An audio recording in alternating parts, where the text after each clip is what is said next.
नमस्कार दोस्तों, मैं रविंदर सेजवार। आप सभी का हमारे YouTube channel RS coaching centre पर स्वागत है।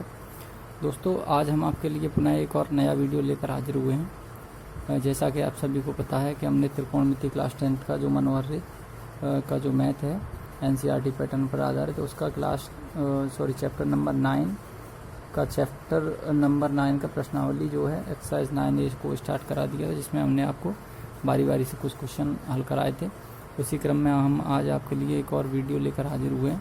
तो दोस्तों देखिए, इसमें तीसरे क्वेश्चन से हम स्टार्ट करेंगे और देखेंगे कौन कौन से जो है क्वेश्चन जो है एक जैसे हैं, उन्हें आपको जल्दी जल्दी से कराएं, जिससे कि आने वाले जो आगे और भी प्रश्नावली हैं उनको भी जो है करा सकें। तो दोस्तों देखिए क्या क्या है इसमें, क्या कह रहा है। एक मकान के आधार से एक मीनार के शीर्ष के उन्नयन कोण, एक मकान के आधार से मीनार के शीर्ष के उन्नयन कोण की माप 60 अंश तथा उसी मकान के शीर्ष से उसी मीनार के शीर्ष का उन्नयन कोण 45 अंश है। तो मकान तथा मीनार के बीच की भी दूरी दे रहा है 20 मीटर। मकान और मीनार की ऊंचाई पूछ रहा है। दोस्तों देखिए क्या कह रहा है। एक मकान के आधार से मीनार का शीर्ष, सबसे पहले तो हमें मकान और मीनार चाहिए। तो मान लिया हमने कि ये AB हमारा मकान है और ये CD कोई मीनार है। ये हमने बना लिया AB मकान और CD मीनार। ये हम लिख देंगे, माना AB बराबर मकान और CD बराबर मीनार। AB मकान मान लिया हमने, CD जो है मीनार मान ली। इसके बाद क्या कह रहा है, आगे और पढ़ेंगे। एक मकान के आधार से एक मीनार के शीर्ष, मकान का आधार दोस्तों कहाँ, ये मकान का आधार है, ये आधार है पूरा इसका, मकान का आधार। ये मकान के आधार से मीनार के शीर्ष, देखो दोस्तों यहाँ से यहाँ आधार से शीर्ष मिला दो। मकान के आधार से मीनार के शीर्ष के उन्नयन कोण की माप 60 अंश है। दोस्तों कितनी है इसकी माप, 60 अंश। ठीक है, इसके बाद और बढ़ते हैं आगे। तथा उसी मकान के शीर्ष से उसी मीनार के शीर्ष का उन्नयन कोण, उसी मकान के शीर्ष से मीनार के शीर्ष का उन्नयन कोण। तो दोस्तों इसको पहले हम मिला लेंगे। और क्या कह रहा है, ये मकान के शीर्ष से मीनार के शीर्ष का उन्नयन कोण है वो है 45 अंश। ठीक है दोस्तों, क्या कह रहा था, मकान के आधार से मीनार के शीर्ष का उन्नयन कोण 60 अंश है और मकान के शीर्ष से मीनार के शीर्ष का उन्नयन कोण 45 अंश है। मकान तथा मीनार के बीच की दूरी, ये मकान है ये मीनार है, यानी ये हमारा मकान और ये है मीनार, ये मीनार दिख रही है। ठीक है दोस्तों, और इन दोनों के बीच की दूरी दे रहा है 20 मीटर, मकान और मीनार के। जब ये 20 है तो यहाँ भी 20 होगी। तो मकान और मीनार के जो बीच की दूरी है वो है 20 मीटर। और पढ़ते हैं आगे। मकान की और मीनार की ऊंचाई ज्ञात कीजिए। तो दोस्तों मकान की और मीनार की ऊंचाई पूछ रहा है, तो हम एक काम करते हैं, यहाँ मान लेते हैं, माना मकान की ऊंचाई है स्मॉल h, छोटा है तो छोटी h मान ली हमने, और मीनार है बड़ी तो इसकी हमने बड़ी h मान ली। तो ये हो गई हमारी मीनार और ये हो गया मकान। ठीक है दोस्तों, देखो ये मीनार है ये मकान है, तो हम इसमें से ये दूरी घटाएं तो ऊपर वाली मिल जाएगी हमें। कैपिटल H, अगर ये दूरी कैपिटल H है, ये स्मॉल h है, तो ये भी स्मॉल h होगी। ठीक है, अब अगर मान लो कि ये पूरी 10 है ये 4 है, तो ऊपर वाली क्या बची, 6 बची। ऐसे ही ऊपर वाली निकालने की, पूरी में से इतनी घटा देंगे, यानी बड़ी h में से छोटी h घटा दो, ऊपर वाली निकल आएगी। ठीक है, तो ये जो दूरी है ये आ गई capital H minus small h, ये दूरी हो गई। इसके बाद सब मालूम पड़ेगा हमें, एक एक करके दोनों त्रिभुज लगा दो। देखिए त्रिभुज ये था, ये ABCD, इसको मान ले रहे हैं E। अब त्रिभुज लगा देते हैं, ये बड़ा वाला त्रिभुज ADC में, त्रिभुज ACD में। दोस्तों हमने त्रिभुज कौन सा लगा दिया, ACD, AC और D। तो क्या लगाएं इसमें, लंब है और आधार है, दो ही चीज़ें हैं। तो लंब और आधार का जो रिलेशन है वो होता है tan थीटा, लंब बट्टे आधार। दोस्तों लंब कितना है उसे भी हम देख लेते हैं। थीटा की जगह है 60 अंश लंब कितना है, कैपिटल एच है, क्योंकि त्रिभुज पूरा है ACD बड़ा वाला, तो हम बड़ा वाला ही जो है त्रिभुज लगाएंगे और बड़ा वाला ही लंब लगाएंगे। आधार कितना, आधार दोनों का 20 है। tan 60 की वैल्यू होती है √3 और इक्वल टू H/20। तो H की वैल्यू कितनी आ जाएगी, 20 का इंटू कर देंगे तो 20√3। दोस्तों ये तो आई मीनार की ऊंचाई, 20√3 आ गई मीनार की ऊंचाई। अब हम बात करते हैं मकान की ऊंचाई की। ठीक है, मकान के लिए दोस्तों मकान वाला त्रिभुज लगाओ, छोटा वाला त्रिभुज BED में, त्रिभुज BED में, इसमें भी tan लगा दो। लंब और आधार का रिलेशन tan थीटा बराबर लंब बट्टे आधार, तो tan थीटा की जगह है 45 लंब। अब दोस्तों BED छोटा वाला त्रिभुज है तो ये लंब होगा, तो ये लंब क्या है, capital H minus small h upon आधार, तो दोनों के सेम ही है 20। tan 45 की वैल्यू 1 हो गई, capital H minus small h upon 20, एक मान के क्रॉस मल्टीप्लाई कर दो, तो capital H minus small h और 20 एकन 20। दोस्तों कैपिटल H की वैल्यू लगा तो कितनी है, 20√3 माइनस h इक्वल टू 20। 20 को इधर ले आओ, h को उधर ले चलो, तो 20√3 माइनस 20, ये माइनस का हो गया, इधर h प्लस का हो जाएगा। दोस्तों 20 कॉमन ले लो इसमें से, तो कितना बचा, ये 20 कॉमन आ गया, √3 माइनस 1 बराबर h। यहाँ तक पहुँच गए। इसके बाद √3 की वैल्यू लगा देंगे 1.732 और माइनस 1 इक्वल टू h, और हल करेंगे दोस्तों, इधर कर देते हैं 20 और 1.732 में से जब 1 घटाएंगे तो 0.732 बचेगा और इक्वल टू h। ठीक है दोस्तों, इसके बाद गुणा कर दीजिए इसका, तो 2 2 जा 4, 2 3 जा 6, 2 7 जा 14 और एक 0 है तो 0, और एक अंक बाद 1 2 3 डिजिट बाद इसका पॉइंट है तो पॉइंट लगा दो, तो h बराबर कितना आ गया, 14.640 इतने मीटर। तो दोस्तों ये आ गई जो है 14 मीटर के आसपास जो है हमारी आ गई मकान की ऊंचाई, और जो मीनार थी उस मीनार की ऊंचाई आ गई 20√3। अगर आप 20√3 में h बराबर क्या था, 20√3 था, तो h बराबर 20 इंटू 1.732, तो इसका भी जब हम कर देंगे तो कितना आ जाएगा, ये आपको बता दें 34.64 आ जाएगा दोस्तों, इतने मीटर। तो ये आ गई मीनार की ऊंचाई। तो दोस्तों यहाँ पे हमने आपको जो है दोनों चीज़ें बता दी, उम्मीद करते हैं आपको ये जो है समझ में आ गया होगा। देखिए दोस्तों, इसके बाद बिल्कुल हूबहू वैसा ही क्वेश्चन है, क्वेश्चन नंबर 9। तो हमने उस तीसरे के बाद में 9 इसलिए लिया है क्योंकि एक जैसे क्वेश्चन अगर आपको एक बार में बता दिए जाएंगे तो आपके जो है जल्दी ही समझ में आ जाएंगे, इसी वीडियो में मिल जाएंगे। नहीं एक सवाल का वीडियो कहीं मिलेगा और एक दूसरे का कहीं मिलेगा, तो इससे जो है भटक जाते हैं। अगर फिर भी लोगों की अगर कमेंट ये आती है बच्चों की कि सब सवाल क्रम से कराए जाएँ, तो हम फिर क्रम से ही कराने लगेंगे। अभी हम यही देख रहे हैं कि एक जैसे सवाल एक जगह मिल जाएँ एक ही वीडियो में, तो ज़्यादा बेटर है। तो दोस्तों देखिए स्टार्ट करते हैं, जैसी आपकी इच्छा हो।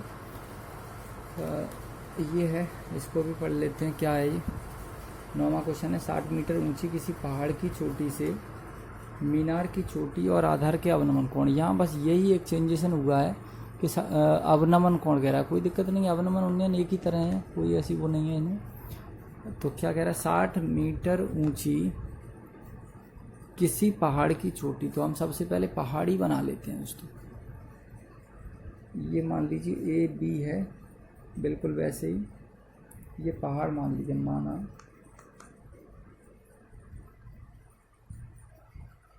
AB बराबर पहाड़, जिसकी ऊंचाई तो पहले से दे रहा है 60 मीटर। तो AB कोई पहाड़ है, इसकी ऊंचाई कितनी है, 60 मीटर। 60 मीटर ऊंची किसी पहाड़ की चोटी से मीनार की चोटी। अब एक मीनार और है, तो पहाड़ बड़ी होती है, मीनार उससे छोटी होगी, तो हम मीनार मान ले रहे हैं यहाँ। ये CD को मीनार मान लो,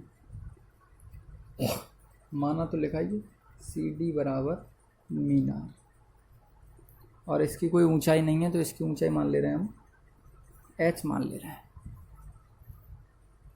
ठीक है। इसके बाद क्या कह रहा है, पहाड़ की चोटी से मीनार की चोटी और आधार के अवनमन कोण। दोस्तों 60 मीटर ऊंची पहाड़ की चोटी है, तो पहाड़ की चोटी से मीनार की चोटी, पहाड़ की चोटी ये है, मीनार की चोटी ये है, इन दोनों को मिलाने पर जो कोण बन रहा है, ये 1 मिनट हम मिला देते हैं। पहाड़ की चोटी से मीनार की चोटी और आधार, मीनार की चोटी और आधार, तो मीनार की चोटी ये है, ठीक है, पहाड़ की चोटी ये है, तो मीनार की चोटी और पहाड़ की चोटी दोनों मिला दी हमने। उसके बाद कह रहा है और आधार, तो आधार को भी मिला दो इसी से।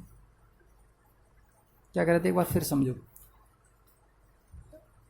पहाड़ की चोटी से मीनार की चोटी और आधार, पहाड़ की चोटी से मीनार की चोटी और आधार दोनों मिला दिए हमने, ठीक है। के अवनमन कोण क्रमशः, के अवनमन कोण, तो अवनमन कोण बनते हैं दोस्तों ऊपर छाया डालने पर, तो अवनमन कोण क्रमशः 30 और 60 हैं, तो ये 30 अंश का है और ये पूरा 60 अंश का है। इस तरीके से दोस्तों अवनमन कोण ऊपर से बनते हैं, तो छाया डाल दी हमने यहाँ पे, 30 अंश का ये हो गया छोटा और पूरा हो गया 60 अंश का। तो हम इसको इस तरीके से जो है आगे बढ़ा देते हैं, और यहाँ भी एकांतर कोण के माध्यम से जहाँ Z बनती है वहाँ कोण बराबर होते हैं, तो जितने का ये होगा उतने का ही कोण ये होगा 30। ऐसे ही एक Z ये बनी, ये, तो ये Z बनी, तो ये पूरा कितने का है 60 का, तो ये पूरा यहाँ ये भी कितने का होगा 60 का। ये होता है दोस्तों एकांतर कोण का मतलब। बता देंगे हम आपको जो है एकांतर कोण किस तरीके से होते हैं। जहाँ भी Z बनती है ऐसे, तो जितने का ये होगा उतने का ही ये होगा, जो ये होगा ये होगा, यानी Z जहाँ बन जाए वहाँ एकांतर कोण होते हैं। तो पहाड़ की ऊंचाई ये है, मीनार की हमने ये मान ली, और दोनों के बीच की दूरी दे रहा है क्या, नहीं दे रहा है, तो हम बीच की दूरी को मान ले रहे हैं x। ये तो है ही 60 मीटर है। ये हमने मकान यानी मीनार की H मानी है, तो ये ऊपर वाली कितनी, ये भी H हो जाएगी, और ऊपर वाली कितनी बचेगी फिर 60 माइनस H, यानी पूरी क्या है, पूरी 60 है, 60 में से H जाएगी, तो यहाँ बचेगी ये 60 माइनस H, इतनी। ठीक है दोस्तों, इसके बाद और बढ़ते हैं आगे। इसको हम x मान लेते हैं, तो ये x है तो ये भी x होगी। माना मीनार तथा पहाड़ के बीच की दूरी बराबर x मीटर। तो मीनार की ऊंचाई पूछ रहा है। देखिए दोस्तों बहुत ही आसानी से हो जाएगा, कोई ऐसी खास बात नहीं है। क्या करेंगे अब हम इसमें एक कोई त्रिभुज लेते हैं, धीरे धीरे करके जैसे हमने पहले लिए थे बिल्कुल वैसे ही फिर लेंगे। त्रिभुज पहले बड़ा वाला ले लेते हैं। चलो त्रिभुज, इसको मान लो ये क्या था ABCD, और इसे मान लो E। त्रिभुज CACB में या ABC में, त्रिभुज ABC में वही दोस्तों लंब और आधार का रेशियो है, लगा दो tan थीटा बराबर लंब बट्टे आधार। tan थीटा की जगह 60 है, लंब कितना हमारा बड़ा वाला त्रिभुज लिया है, तो बड़ा वाला लंब है 60, आधार x माना कि tan 60 की वैल्यू √3, तो ये आ गया 60 बट्टे x, और x को यहाँ पहुँचा दो, √3 को नीचे ले आओ, तो x बराबर आ जाएगा 60 बट्टे √3। अब दोस्तों √3 नीचे सही नहीं लगता, यह अशुद्ध माना जाता है, तो √3 का ऊपर नीचे गुणा व भाग कर लेंगे, तो x बराबर 60 √3 बट्टे में √3 का √3 में 3 बार, सॉरी 3 आ गया, 3 से ये कट गए, 3 दूनी 6, x बराबर आ गया 20 √3। तो 20 √3 को कहते हैं हम, अभी जो हमने बताया था आपको 34 पॉइंट कुछ होता है, तो इतने मीटर मान लीजिए आप। क्या है ये, मीनार और पहाड़ के बीच की दूरी। इसके बाद अब आते हैं हम दूसरे त्रिभुज में। त्रिभुज कौन सा? बी डी ई में। त्रिभुज बी डी ई में टेन थीटा बराबर लंब। लंब कितना है दोस्तों? अब 60 माइनस एच है ऊपर वाला, ये छोटा पूरे में से जब ये दूरी जाएगी तो ऊपर बचा 60 माइनस एच, और बट्टे में आधार कितना है? एक्स। टेन थीटा की जगह कितना चल रहा है? 30 अंश। अब तो 30 अंश, और 60 माइनस एच बट्टे में एक्स। एक्स की वैल्यू वैसे हम निकाल चुके हैं। 10 30 की वैल्यू लगा दो 1/√3 is equal to 60 minus H बट्टे एक्स, या एक्स की वैल्यू कितनी है? 20√3 है। क्रॉस मल्टीप्लाई कर लो तो देखिए कितना आ जाएगा, 20, या √3 से √3 काट दो। ठीक है दोस्तों, कोई बात नहीं है। अब एक यहाँ आ गया, एक बार कटेगा तो 60 माइनस एच का इधर हो जाएगा एक में, और इधर 20 इधर ले आओ, एच उधर ले चलो, तो 60 माइनस 20 बराबर एच। तो 60 में से 20 गया 40, तो एच की वैल्यू कितनी आई दोस्तों? 40 मीटर। दोस्तों 40 मीटर ऊंचा क्या है?